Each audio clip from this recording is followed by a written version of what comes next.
Okay, let us start. Causes of disease. What causes disease? When we think about causes of disease, we must remember that there are many levels of such causes. क्या कर रहा है? अगर हम causes of disease के बारे में पढ़ेंगे या समझने की कोशिश करेंगे, हमको पता होना चाहिए कि जो डिजीज किसी को होता है तो उसके कई लेवल होते हैं, मेनी लेवल ऑफ कॉजेज होते हैं। Let us look at an example. एक एग्जांपल लेते हैं जिससे हम समझेंगे कितने तरह के कितने लेवल पे काजेज होते हैं। मेनली देखो टू टाइप्स हम लोग बोलते हैं, एक को बोलते हैं इमीडिएट काज, दूसरे बोलते हैं कॉन्ट्रीब्यूटरी काजेज। पहला होता है इमीडिएट काजेज, दूसरा होता है कॉन्ट्रीब्यूटरी काजेज। ठीक है। If there is a baby suffering from loose motions, we can say that the cause of both the cause of the loose motion is probably infections। क्या कर रहा है? अगर किसी बेबी को लूज मोशन हुआ है तो हम लोग यही कहेंगे कि जो लूज मोशन होने का कारण है वो क्या हो सकता है बच्चों? इन्फेक्शन हो सकते हैं। But the next question is where did the infection come from? जो इन्फेक्शन हुआ है वो कहाँ से आया है? Suppose we find that the infection came through unclean drinking water. चलो हमको पता चल गया कि जो बच्चे को इन्फेक्शन हुआ है जिससे बच्चा लूज मोशन से परेशान है वो है unclean drinking water. But many babies must have had this unclean drinking water. So why is it that one baby developed loose motions when the other babies did not? तो क्या कर रहे हैं कि ऐसा नहीं है कि अनक्लीन ड्रिंकिंग वाटर केवल इसी बेबी को मिल रहा है। तमाम तरह के पूरे वर्ल्ड में ऐसे लोग हैं, ऐसे बेबीज हैं जिनको अनक्लीन ड्रिंकिंग वाटर पीना मजबूरी है। क्योंकि सारे के सारे बेबीज को लूज मोशंस क्यों नहीं हो रहे? एक बेबी को लूज मोशंस हुए हैं, दूसरे को नहीं हुए हैं। तो आप में से कोई बता सकता है कि किसी एक को लूज मोशंस क्यों हुए हैं, बाकी को नहीं हुए हैं? Anybody can reply?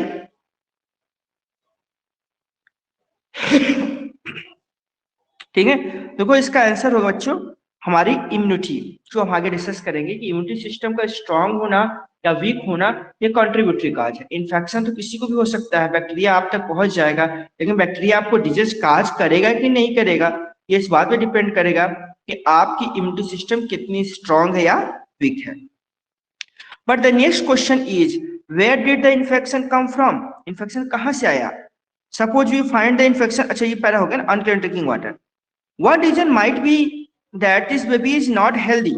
एक रीजन हो सकता है कि बेबी पहले से हेल्दी नहीं था। As a result, it might be more likely to have disease when exposed to risk, whereas healthy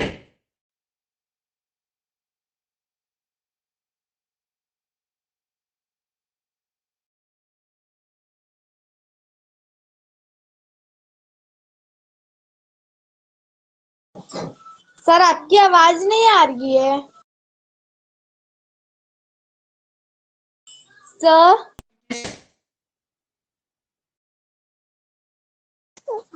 sir आपकी आवाज नहीं आ रही है।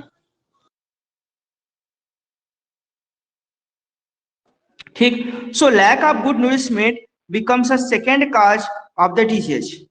Further, why is the baby not well nourished? Perhaps because it is from a household which is poor। देखो क्या कर रहा है कि एक बेबी है, पूरी कहानी को फिर से समअप करते हैं, ध्यान समझना। ठीक है, एक बेबी है मतलब छोटा बच्चा है जिसको क्या हो गया?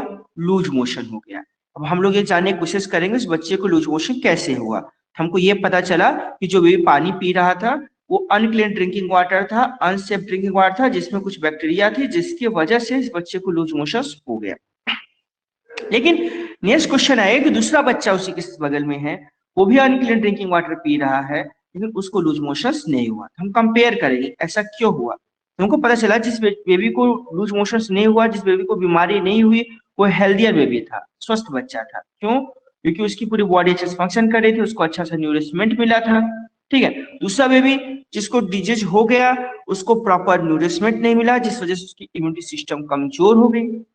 अब नेक्स्ट क्वेश्चन आता है उसको इम्यूनिटी सिस्टम कमजोर हो गई बिकॉज ऑफ गुड न्यूट्रिटिव, जो न्यूट्रिटिव फूड्स है उसकी कमी की वजह से। नेक्स्ट क्वेश्चन आता है इस बेबी को न्यूट्रिटिव फूड की कमी क्यों हुई? इस वजह से हो सकती है कि बेबी के जो पेरेंट्स हैं, ठीक है, वो इतने अफोर्ड नहीं कर सकते हैं costly foods, not costly may means nutritive foods, जो कि बेबी के लिए नेसेसरी है या सबके लिए नेसेसरी है। इस वजह से अगर वो baby unclean drinking water drink करता है जिसकी सिस्टम कमजोर है because of lack of nutrient इसलिए हुआ क्योंकि लैक ऑफ मनी था, फैमिली क्या थी, पुअर थी। ठीक है, एक ओवरऑल आइडिया समझ में आ रहा है। यानी पुअरनेस, गरीब होना भी अपने आप में क्या है, एक लेवल है जिसकी वजह से बीमारी हो सकती है, क्योंकि आप न्यूट्रिटिव फूड को एफर्ड नहीं कर पा रहे, सेफ ड्रिंकिंग वाटर को एफर्ड नहीं कर पा रहे। ठीक है, उतना हाइजीन मेंटेन नहीं कर पा रहे हो, आपकी मजबूरी है, जो कि हेल्दी रहने के लिए जरूरी है। ठीक, it is also possible that baby has some genetic difference that make it more likely to suffer from loose motions when exposed to a pathogens. Without the pathogens, the genetic differences or the poor nourishment alone would not lead to loose motion, but they do become contributory causes of the disease. देखो यहाँ क्या एक word आ गया बेटा, contributory causes of the disease। कह रहा है कि मान लो अच्छा आपका इम्यून सिस्टम कमजोर है, वीक है, ठीक है, हम मान लेते हैं कि आपका इम्यून सिस्टम क्या है, वीक है, कमजोर है, ठीक है, चलो मान लिया। और मान लेते हैं दूसरा चीज कि आप में जेनेटिकली कुछ ऐसा डिफरेंसेस हैं जिसकी वजह से आपके इम्यून सिस्टम कमजोर, मान लो आपको न्यूट्रिटिव फूड मिल रहा है, आपके पास किसी चीज कमी नहीं है, लेकिन आपकी जेनेटिक्स या जीन्स में ऐसे कुछ प्रॉब्लम है जिसकी वजह से आपकी इम्यूनिटी सिस्टम बेटर नहीं हो पा रही, कुल मिला के इम्यूनिटी सिस्टम हमारी कमजोर है। लेकिन हो क्या कि वो जो इन्फेक्शियस डिजीज है, जो बैक्टीरिया है, जो वायरस है, जिसको हम पैथोजेंस कहते हैं, जिससे हमको बीमारी होती है, वही हम तक ना पहुंच पाए, तो क्या बीमार हो जाओगे? Yes no, reply me anybody. अगर आप है और बैक्टीरिया आपको इन्फेक्ट नहीं किया या बैक्टीरिया आप तक पहुंच नहीं पाया तो आप बीमार नहीं होगे, yes no? No sir. No sir. Okay, यानी बीमार होने के लिए वो पैथोजेंस, वो माइक्रो ऑर्गेनिज्म, वो बैक्टीरिया वायरस का होना जरूरी है जिससे आपको डिजीज होगा, यस नो? लेकिन बैक्टीरिया वायरस अगर हैं और आपके सिस्टम स्ट्रांग है तो भी आप बीमार नहीं होंगे। यानी आपकी वीक इम्यूनिटी सिस्टम, चाहे वो आपके न्यूट्रिशन की वजह से आए, चाहे आपके जेनेटिक डिफरेंसेस की वजह से आए, चाहे आपके पुअर फैमिली बैकग्राउंड की वजह से आए, वो आपको अकेले डिजीज काज नहीं करा सकते तब तक जब तक कि आपको कोई इन्फेक्शियस एजेंट आप तक ना पहुंचे, चाहे वो माइक्रो ऑर्गेनिज्म हो, चाहे वो पैथोजेंस हो, चाहे कोई भी चीज हो जिससे आपको बीमारी हो सकती है। ठीक है, यानी आपका कुल मिला के हम कह सकते हैं कि जो वीक इम्यूनिटी सिस्टम है वो आपका कॉन्ट्रीब्यूटरी काज है, और जो माइक्रो ऑर्गेनिज्म है जिससे आपको डिजीज हो रहा है, जिसको हम पैथोजेंस भी कहते हैं, वो हमारा क्या हो गया, इमीडिएट काज होगा, जिससे हमको डिजीज होता है एक्चुअल में, वो इमीडिएट काज हो गया। और जो हमारे डिजीज में कंट्रीब्यूशन कर रहा है, डिजीज उसकी वजह से नहीं हो रहा, हमारा वीक इम्यूनिटी सिस्टम है, हमको डिजीज होने में हेल्प कर रहा है अगर वो वीक है तो, ठीक है, तो हमारा कंट्रीब्यूटरी कॉज, ये समझाना चाहता है। Why was there no clean drinking water for the baby? एक नेक्स्ट क्वेश्चन आता है, बेबी को क्लीन ड्रिंकिंग वाटर क्यों नहीं था? Perhaps because the public services are poor where the baby's family lives. एक रीजन हो सकता है, जहां बेबी की फैमिली वाले रहते हैं वहां पे गवर्नमेंट कुछ पब्लिक सर्विसेज है, म्यूनिसिपल कॉर्पोरेशन या पंचायत का जो भी सिस्टम है वो पुअर है, वो अच्छा नहीं है कि हर घर में क्लीन ड्रिंकिंग वाटर सप्लाई कर सके। दूसरा, so poverty or lack of public services become third cause of the baby's disease। Baby के डिजीज होने का तीसरा काज क्या है, कारण क्या है? पॉवर्टी और लैक ऑफ पब्लिक सर्विस। मान लो गरीब है लेकिन पब्लिक सर्विस अच्छा है तो उसको डिजीज नहीं होगा।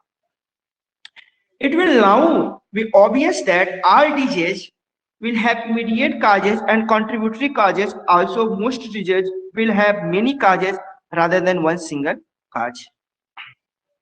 ठीक है, तो ये बता रहा है कि it will now B obvious that all disease will have immediate causes and contributed causes. अब इसको हम लोग समझने की कोशिश करते हैं, ठीक है, एक सेकेंड वेट करना, इतना दिख रहा है? यस। जो आपका डिजीज है बेटा, इसके दो काज है, काज ऑफ डिजीज की हम बात करेंगे। जो पहला है वो हमारा है कंट्रीब्यूटरी काज, कंट्रीब्यूटरी काजेज, और दूसरा है इमीडिएट काजेज।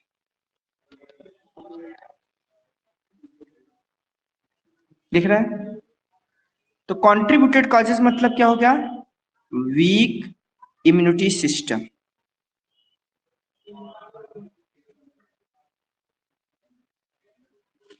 और जो इमीडिएट काज हो किसकी वजह से है? पैथोजेंस की वजह से। पैथोजेंस में से क्या हो गया? जिसकी वजह से आपको बीमारी होती है उसको हम पैथोजेंस कहते हैं। यदि बात समझ में आ गया? काजेज ऑफ डिजीज को यदि हम समअप करें, समराइज करें, तो दो मेन काज है, कंट्रीब्यूटेड कॉजेज है, दूसरा इमीडिएट कॉजेज है। कंट्रीब्यूटेड कॉज हमारा वीक इम्यूनिटी सिस्टम होगा, चाहे जिस वजह से हो, चाहे वो फैमिली पुअर हो, चाहे पब्लिक सर्विसेज क्या हो पुअर हो, या कोई भी रीजन, चाहे उसके जेनेटिक डिफरेंसेस हो, ये सारी चीजें जिससे हमारी इम्यूनिटी सिस्टम वीक होती है वो कंट्रीब्यूटरी कॉजेज हो। क्लियर? और जिससे हमारी इम्यूनिटी सिस्टम इंक्रीज होती है तो वो तुम्हारा हेल्प कर रहा है to fight against the pathogens. लेकिन पैथोजेंस क्या है? वो इमीडिएट काज। पैथोजेंस क्या हो गया बच्चों? इमीडिएट काज। इतनी बात समझ में आ गया आप लोगों को? Yes, any sir. Question? Okay, No, sir. अब आगे बढ़ते हैं हम लोग infectious and non infectious causes के बारे में। As we have seen, it is important to keep public health and community health factors in mind. When we think about causes of disease, we can take that approach a little further. क्या कर रहा है? अब infectious और non infectious causes के बारे में discuss करते हैं, लेकिन कह रहा है कि जब हम लोग डिजीज के बारे में बातें करेंगे तो इसको थोड़ा हम और अच्छे से समझें। We can take that approach a little further. It is useful to think of the immediate causes of the disease as belonging to two distinct types. जो इमीडिएट काजेज है इसके दो टाइप हो सकते हैं।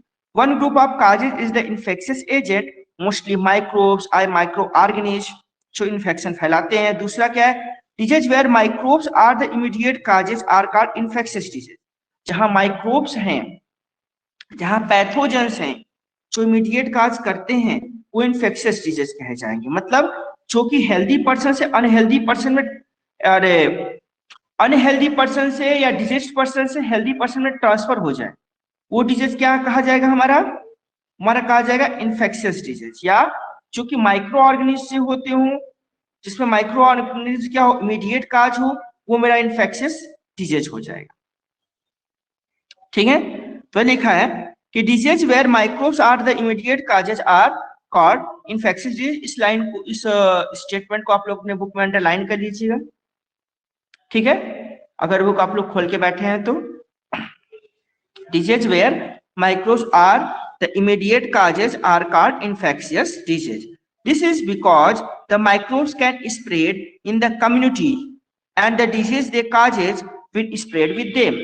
जो microbes है community में spread हो सकते हैं, कई तरीकों से spread हो सकते हैं जो हम आगे पढ़ेंगे। by wind, ठीक है, by contact, by water, by food, किसी भी तरीके से हो सकते हैं। वो सारी चीजों को हम लोग अभी थोड़ी देर में पढ़ेंगे।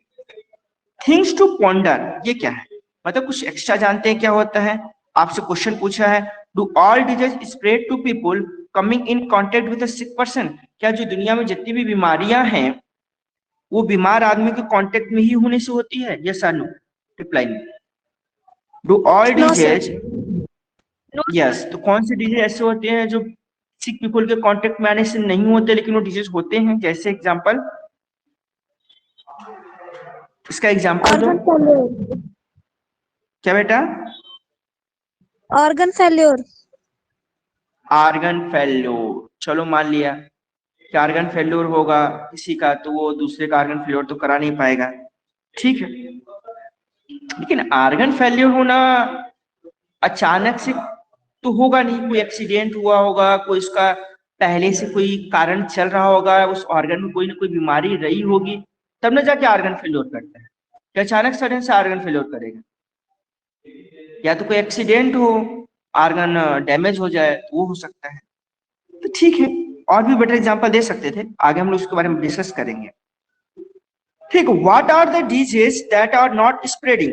ऐसे डिजीज बताओ जो स्प्रेड नहीं होते हैं। तो जैसे कि इसका हम एग्जांपल दे सकते हैं, जैसे कि मोटापा, fattiness, heart disease. Heart disease क्या है? कोई बैक्टीरिया से नहीं होता, इन्फेक्शियस नहीं होता है, वो आपके लाइफ स्टाइल की वजह से होता है। आप ज्यादा मोटे हो गए, आपके वेन्स में क्या होंगे, आर्टरीज में कोलेस्ट्रॉल अगर हो गए तो उसको ब्लॉक कर सकते हैं, जिसके आपके हार्ट पे क्या होगा, प्रेशर इंक्रीज हो जाएगा। अगर हार्ट पे प्रेशर इंक्रीज होगा, जो हार्ट पंप कर रहा है उसके ऊपर प्रेशर होगा तो हार्ट अटैक हो सकता है या हार्ट फेल्योर भी हो सकता है because of pressure. Clear. Second चीज है डायबिटीज। डायबिटीज क्या है, मधुमेह, शुगर की बीमारी जिसको लोग बोलते हैं, ये भी क्या है, ये लाइफ स्टाइल डिजीज। अगर आप अच्छी लाइफ हेल्दी लाइफ स्टाइल को नहीं फॉलो करते हो, एक डेली एक्सरसाइज रूटीन नहीं शामिल होता है आपके लाइफ में, तो आप क्या हो सकते हो, अनहेल्दी हो सकते हो। ठीक है। How would a person develop those disease that don't spread by contact with a sick person? इसका आंसर लाइफ स्टाइल। कुल मिला के लाइफ स्टाइल है। अगर आप अच्छी लाइफ स्टाइल मतलब क्या, कि लग्जरियस लाइफ की बातें नहीं कर रहे हैं। लाइफ स्टाइल का मतलब होता है कि एक वैसा रूटीन फॉलो करो, डेली मॉर्निंग में उठना, योगा प्राणायाम करना, एक्सरसाइज करना, मॉर्निंग वॉक करना, जैसे नो, ये है लाइफ स्टाइल। ये तो गरीब आदमी भी कर सकता है और पैसा वाला आदमी कर सकता है। ठीक। तो इसका लग्जरी से मतलब नहीं है, इसका मतलब है आपकी रूटीन, आप कब खाते हो, कितना खाते हो, ठीक है, क्या उसका रूटीन है कि नहीं है, पूरा सिस्टम है कि नहीं है, और आप हाइजीन मेंटेन करते हो कि नहीं करते। तो आप ऐसे हाइजीन मेंटेन नहीं करोगे तो इन्फेक्शियस डिजीज होंगे। ठीक है, और वो आपके लाइफ स्टाइल थोड़ा बहुत तो फर्क पड़ेगा ही। Next is on the other hand there are also disease that are not caused by infectious agent.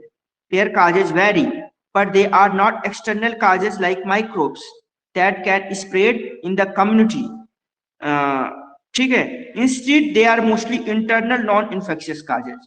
तो जो स्प्रेड नहीं होती वो क्या है, नॉन इन्फेक्शियस इंटरनल काजेज है, जो इन्फेक्ट हो सकते हैं, जो इन्फेक्शियस है वो क्या है, एक्सटर्नल काजेज है, माइक्रो ऑर्गेनिज्म। माइक्रो ऑर्गेनिज्म आपको बाहर से आके इन्फेक्ट करेगा ना, आपके अंदर तो प्रोड्यूस होगा नहीं। और डायबिटीज है वो आपके इंटरनल प्रॉब्लम है। ठीक है, आपने अपने डाइट्स का ध्यान नहीं रखा तो आप में क्या हुआ, ब्लड शुगर धीरे धीरे बढ़ने लगा और आपके बॉडी जो है उसको कंट्रोल नहीं कर पाई। ठीक है। For example some cancers are caused by genetic abnormalities. तो जेनेटिक एबनॉर्मलिटी, जो जेनेटिक डिजीज है बच्चों, ये भी इंटरनल हुआ, अंदरूनी बीमारी अंदर से है, भले इसमें उसकी कोई गलती ना हो, क्योंकि जेनेटिक में डिजीज में उसमें उस डिजीज पर्सन का कोई गलती नहीं होता है, लेकिन वो डिजीज हो जाता है। High blood pressure can be caused by excessive weight and lack of exercise. पता है ना, हाई ब्लड प्रेशर कब होगा, जब आपका वेट एक्सेस हो जाए और आप एक्सरसाइज नहीं करते। You can think of many other diseases where the immediate causes will not be infectious. आप बहुत कुछ सोच सकते हो यहाँ पे जो immediate causes है वो infectious नहीं है। क्लियर। यानी हमको लाइफ स्टाइल को अपने बेटर बनाना चाहिए। ठीक है, अब यहाँ पे हम लोग आते हैं, इस वाले सेक्शन को कंप्लीट करते हैं, फिर हम पेप्टिक अल्सर के बारे में डिस्कस करेंगे, जिसके लिए नोबेल प्राइज मिला है, उसको हम डिस्कस करेंगे क्या चीज है। The way in which the disease spread and the way in which they can be treated and prevented at the community level would be different from different diseases. This would depend a lot on whether the immediate causes are infectious or non-infectious. जो क्या बता रहा है, the way in which disease spread and the way in which they can be treated and prevented at the community level would be different for different diseases. देखो अलग अलग disease का तरीका अलग अलग है, कैसे फैलता है, कैसे स्प्रेड होता है, किस पार्ट में बॉडी के ऑर्गन के इफेक्ट डालता है और उसका ट्रीटमेंट क्या होगा, सारी चीजें डिजीज टू डिजीज वेरी है। जो डिजीज आपके फीवर का है, मलेरिया का है, वही डिजीज आपके पीलिया का नहीं हो सकता, लीवर प्रॉब्लम का नहीं हो सकता, किडनी प्रॉब्लम का नहीं हो सकता। यानी आपके बॉडी टू बॉडी सारी चीजें क्या करेंगी, organ to organ, disease to disease, सारी चीजें वेरी करेंगे, ये समझना चाहता है। This would depend a lot on whether the immediate causes are infectious और नॉन इन्फेक्शियस। चलो हम लोग दो क्वेश्चन डिस्कस कर लेते हैं आज के लिए। इन दोनों क्वेश्चन को डिस्कस करने बाद नेक्स्ट क्लास में हम लोग पेप्टिक अल्सर के बारे में डिस्कस करेंगे, फिर इन्फेक्शियस एजेंट को अच्छे से डिटेल्स में समझने की कोशिश करेंगे। ठीक है, क्वेश्चन क्या कर रहा है, list any 3 reasons why you would think that you are sick and ought to see a doctor if only one of these symptoms were present would you still go to the doctor, why or why not. कह रहा है कि आप ऐसा कोई 3 कारण बताओ जिसकी वजह से आपको लगता है कि आप बीमार हो और आपको डॉक्टर के पास जाना चाहिए। अगर वो 3 कारण आपको नहीं मिल रहे हैं, कोई एक ही कारण मिल रहा है जिससे लग रहा है कि आप बीमार हो, तो क्या आप डॉक्टर के पास जाओगे? ये क्वेश्चन है। Yes no? रिप्लाई। आप में से किसी के पास इसका आंसर? देखो, इसका आंसर बहुत सिंपल है बेटा। अगर 3 कारण है जिसकी वजह से आपको लगता है कि आप बीमार हो, तो डॉक्टर के पास जाओगे, कन्फर्म है, तो आपकी हालत थोड़ी सीरियस रहेगी। लेकिन अगर एक कारण भी है तो भी आपको डॉक्टर के पास जाना चाहिए। ठीक है? Yes sir, Anita Singh. तो भी आपको रख सकते, क्योंकि प्रॉब्लम अगर छोटी सी क्यों ना हो, एक सिंगल ही प्रॉब्लम क्यों ना हो, अगर आपने उसको इग्नोर किया, उसको लाइटली लिया, तो कल को बड़ा प्रॉब्लम हो सकता है, बन सकता है। ठीक है? इसका आंसर होगा yes, we are going to doctor because one symptom is enough, one symptom is going to be enough to be a disease. In which of the following cause do you think the long-term effect on your health are likely to be most unpleasant? नीचे जो option दिया है, इनमें से कौन सा ऐसा problem है जिसकी वजह से आपको लगता है कि लॉन्ग टर्म इफेक्ट आपके लिए खतरनाक है? पहला option, if you get jaundice. देखो, जॉइंडिस क्या बेटा? क्रॉनिक डिजीज, का ट्रीटमेंट थोड़ा लंबा चलता है। आपको लगता है कि आपने 1 हफ्ते में मेडिसिन खा के ठीक हो लिए, 10 दिन में खा के ठीक हो लिए, वो आप पूरी तरह से ठीक नहीं हुए बेटा।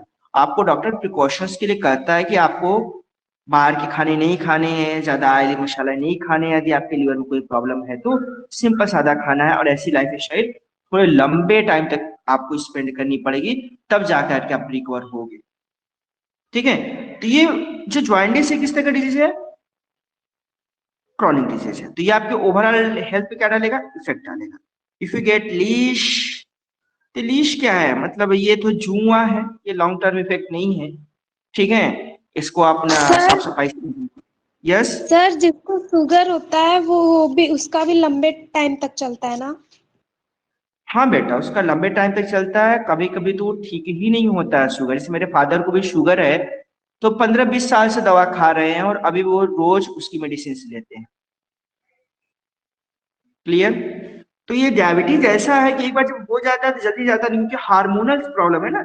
आपके बॉडी में हो सकता है इंसुलिन अच्छे से सिक्रेट नहीं हो रहा है, फॉर्मेशन नहीं हो रहा हो, या इंसुलिन फॉर्म हो रहा हो तो अच्छे से यूटिलाइज नहीं हो पाता, तमाम तरह के रीजन हो सकते हैं जिसकी वजह से आप खाना खाओगे तो आपके ब्लड में ब्लड शुगर लेवल बहुत ज्यादा हाई हो जाएगा। अगर ब्लड का शुगर लेवल बहुत हाई हो जाएगा तो भी स्वास्थ्य के लिए अच्छी बात नहीं है, और कम हो गया तो भी अच्छी बात नहीं है, उसका मेंटेन रहना जरूरी है। ठीक है?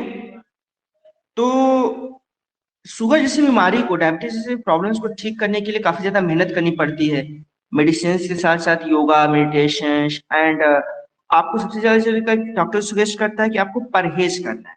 एक वर्ड आता है परहेज, जो होता है दवा से फॉर बेटर है। आपको डॉक्टर कहेंगे आपको स्वीट्स नहीं खाने हैं, ठीक है, आपको राइस नहीं लेने हैं क्योंकि उसमें कार्बोहाइड्रेट शुगर बढ़ जाएगा, तमाम तरह की बातें बताते हैं। आपको एकदम बैलेंस डाइट लेना है, उस हिसाब से कौन सी डाइट लेनी है कौन सी नहीं लेनी है, तो देर का आप प्रिकॉशन रखेंगे तो जाकर के आप उस पर लंबे टाइम तक प्रिकॉशन करने के बाद आप उस पर रिकवर कर सकते हैं, क्योंकि आजकल के लोगों से हो नहीं पाता। ऐसा नो? तो बाकी जो एक्ने है ये भी उसी तरह का सिंपल डिजीज है। तो आज के लिए इतना ही करते हैं, कोई फर्दर क्वेश्चंस हो तो पूछो, बाकी हम लोग नेक्स्ट क्लास में